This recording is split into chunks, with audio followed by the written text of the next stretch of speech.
In March, I received my order of raspberries. They were bare root, and there was nowhere to plant them around here. Everything was sopping wet.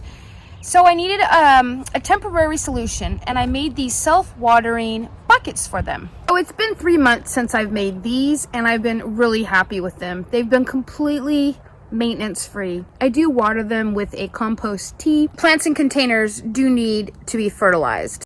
I don't consider that maintenance.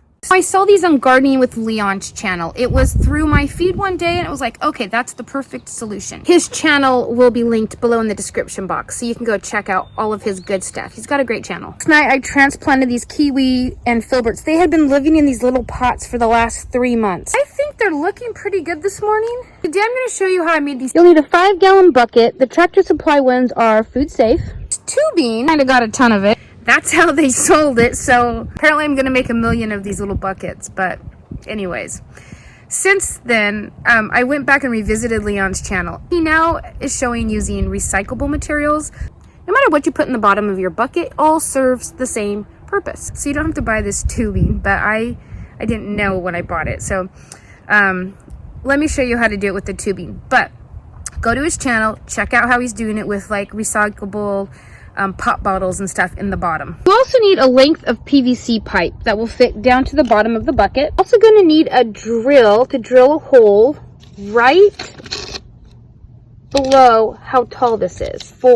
This one has a 4-inch diameter, so my hole is right below 4 inches. That hole allows the water to drip out so that it doesn't get over full. Allows for air to be in the bottom of your pot so that your plant doesn't rot. Measure the bottom of the bucket to see how long to cut my tubing. I'm going to measure out the first tubing before I cut it. I'll just use this from now on to measure out with. So both ends of this need to be covered so that dirt cannot go inside. Cut up an old shirt that I never wear. Tied this shirt around it. There, my masterpiece. No soil will be getting in either side. So to fill these up, I'm using about 2 parts compost, 1 part peat, 1 part perlite, and then some of this azomite, trace mineral. Usually I use seaweed, dried seaweed powder, but one of my kids gave this to me, so I'm gonna try it. Now let's put it all together. The covered version of this goes into the bottom of the bucket. I'm gonna mix this all up.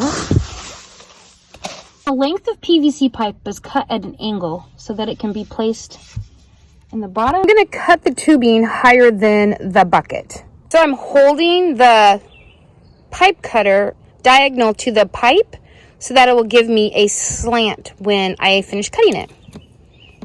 So that the water can come out of the pipe and it's not sitting flat on the bottom. Drill a hole right below the height of the beam. And then just filling up the bucket. I did make the mistake of putting the handle on the wrong side. Then to fill them up, you just put the water straight down the tube.